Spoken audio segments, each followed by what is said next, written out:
Olá, está no ar mais uma edição do Jornal Panorama, o seu canal de informações sobre o Legislativo Capixaba. A gente começa com as informações sobre a última sessão ordinária da semana. Quem conta os detalhes é a repórter Gabriela Zorzal. Durante a sessão ordinária desta quarta-feira, os deputados discutiram um projeto de lei complementar de autoria do Poder Executivo que concede gratuidade no sistema Transcol para os usuários do serviço Mão na Roda, destinado ao transporte de pessoas com deficiência. O projeto ainda vai continuar em discussão por mais uma sessão e depois segue para análise das comissões permanentes. E os deputados aprovaram 9 proposições indicativas que sugerem ao governo do estado ações em diversos municípios capixabas. Destaque para o pedido do deputado Ismael de Almeida, de instalação de um destacamento da Polícia Militar próximo ao Centro Comunitário de Vila Garrido, em Vila Velha. Voltamos ao estúdio. Parlamento Capixaba reforça as regras a serem seguidas durante o período eleitoral. O secretário de Comunicação da Assembleia explica o que ficou definido após reunião dos líderes de partido. É costume da Assembleia Legislativa, todo período eleitoral, ela elaborar uma cartilha com orientações básicas aos parlamentares e aos servidores da casa, né, tanto de gabinete quanto servidores da administração. A cartilha ela é elaborada em conjunto pela Secretaria da Mesa e também pela Procuradoria da Casa, onde são apresentadas a legislação eleitoral de uma forma mais resumida e também atualizada. Todos os anos, né, todas as eleições, há atualizações feitas pelo TSE e essas atualizações são postas também numa cartilha para orientar qual é a conduta vedada aos agentes políticos e também qual a conduta que deve ser tomada pelos servidores da Assembleia Legislativa. O deputado ele tem duas realidades, ele é parlamentar e também aqueles que vão se candidatar à reeleição são candidatos nesse período. Então, para os candidatos, sejam eles parlamentares ou não, aqueles que queiram o mandato de deputado estadual, a regra é a mesma. O que vale para quem tem mandato, o que vale para quem não tem mandato, é a mesma legislação, as mesmas condutas. Então, o exercício parlamentar dele é garantido. Toda a estrutura que a Assembleia disponibiliza ao parlamentar está garantido. Mas o uso, seja do carro, seja do telefone, seja os servidores que compõem os gabinetes parlamentares, eles têm vedações e é isso que a mesa diretora está discutindo com os deputados, né? Como que vai ser feito e também, por exemplo, o carro, ele é no uso exclusivo do mandato parlamentar, do exercício deste mandato. Então, cabe ao deputado, já há uma norma que diz que o carro é utilizado somente para o exercício parlamentar, cabe a ele definir e deixar isso bem claro, porque se houver algum tipo de questionamento, quem responde é o parlamentar que está, porventura, infringindo ou não a legislação eleitoral.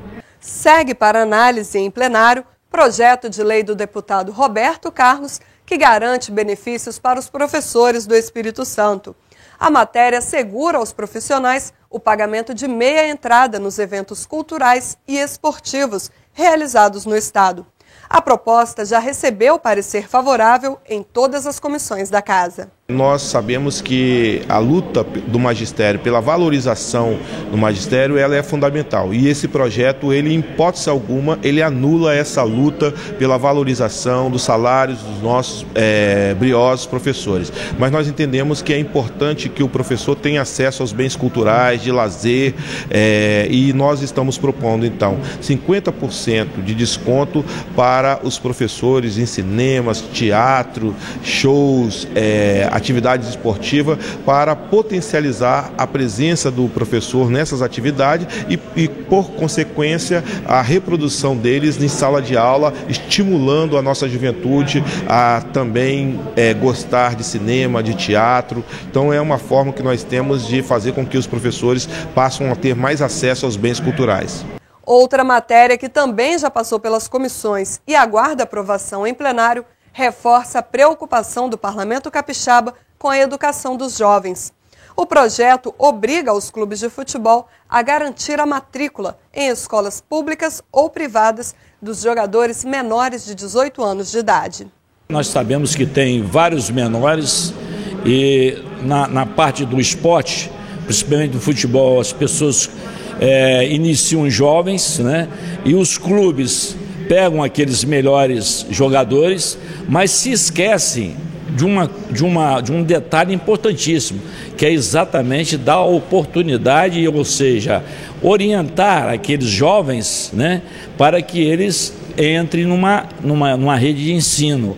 Então esse projeto ele vem exatamente com essa motivação, né, que é obrigar, né, os responsáveis, né, pelos clubes, né, de proporcionar àqueles jovens menores de 18 anos que eles também tenham o seu estudo, sacramentar o estudo, porque o futebol ele vai até um determinado tempo e muitos às vezes não dão nem certo e eles perdem às vezes 3, 4, 5 anos, né, e ficam depois aí jogados. Ampliar o atendimento do Hospital da Polícia Militar para todos os profissionais da área de segurança pública do Estado. Essa proposta do deputado Euclério Sampaio foi tema de indicação parlamentar aprovada pelos deputados. É uma maneira de ajudar o governo a minimizar o sofrimento desses profissionais que arriscam a sua vida em prol da nossa segurança. Você vê, hoje o HPM não atende todos os policiais. Hoje tem a Polícia Civil, por exemplo, não tem plano de saúde, os policiais não têm plano de saúde. Tem outros profissionais da área de segurança, o pessoal da Sejus, da Guarda Municipal. Então, o nosso pedido é para que se torne um hospital referência na área da segurança pública. E com isso, ajudar o governo e ao nosso povo para que os nossos profissionais tenham condições melhores de vida, de saúde, para eles e seus familiares. E começou a tramitar a iniciativa da deputada Luzia Toledo, que institui a Semana para Conscientização e Apoio aos portadores das doenças de Parkinson e Alzheimer. São duas doenças muito dolorosas, né? Tanto o Alzheimer quanto o Parkinson. E com certeza, hoje, nós já temos a ciência tem avançado muito e muitas famílias não sabem como tratar, por exemplo, um idoso ou com Parkinson ou com Alzheimer. É uma conscientização das famílias que têm, infelizmente, entes queridos com essas duas doenças, que tem que, na verdade, ter informação técnica, informação de médicos, informação de pesquisa.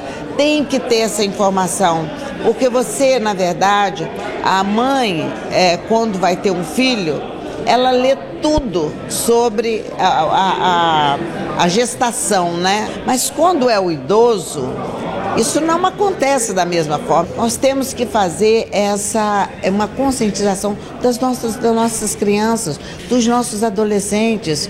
Como é que respeitam uma vovó que está com Alzheimer?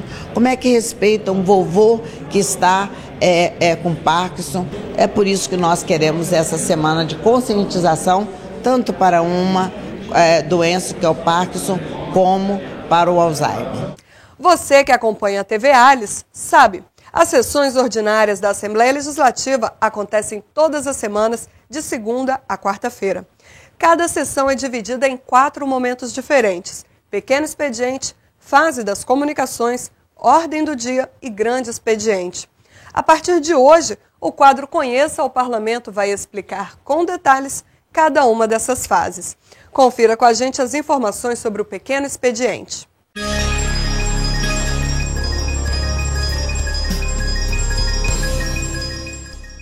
A sessão ordinária da Assembleia Legislativa do Espírito Santo é conduzida em etapas.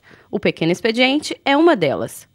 Invocando a proteção de Deus, declaro aberta a sessão e convido o deputado Roberto Carlos para proceder à leitura de um versículo da Bíblia. Toda a Escritura é inspirada por Deus e útil para o ensino, para a repreensão, para a correção e para a instrução na justiça. Na primeira parte, que ocorre logo depois da abertura da sessão, são lidos a ata da sessão anterior, os documentos dirigidos à Casa, mensagens dos poderes e de iniciativa popular e demais proposições que não precisam passar por votação, apenas receber o despacho do presidente, como projetos que estão no início da tramitação, por exemplo. Pequeno expediente é a abertura da sessão. Todos aqueles que são legitimados para apresentar matérias, essas propostas, esses projetos são lidos no pequeno expediente. O presidente, então, determina o encaminhamento para as providências, como comissões ou publicação, e logo em seguida esses projetos estarão aptos a retornar para a ordem do dia. Nesse período da sessão, os deputados podem discutir ou dar encaminhamento sobre os itens que acabaram de ser lidos. Para isso, tem até 3 minutos cada. Alguns requerimentos são lidos e discutidos ali, naquele momento, né? Requerimentos de informações, outros requerimentos de urgência. Então, vários requerimentos são tratados no pequeno expediente. E existe uma fase do pequeno expediente onde se delibera, sim, delibera a respeito desses requerimentos.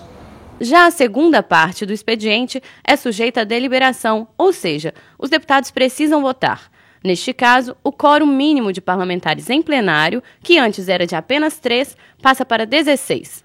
Nesse momento é apenas a leitura deles, para conhecimento dos deputados, da sociedade. Eles ainda serão publicados, passarão pelas comissões. Só no momento mais à frente é que eles receberão a votação.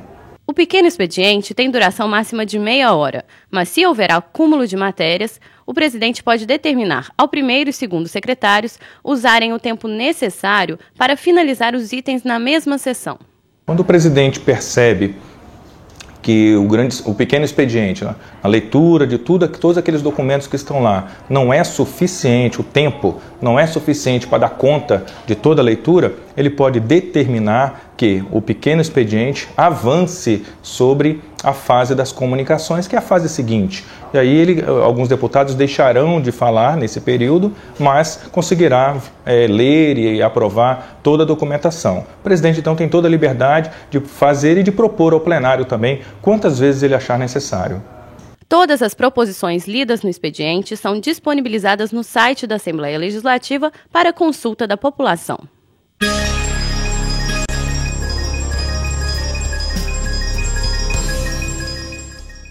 E o Jornal Panorama fica por aqui. Continue acompanhando a programação da TV Alice Digital e os trabalhos dos parlamentares pelo site e pelas redes sociais. Obrigada pela audiência e até o nosso próximo encontro.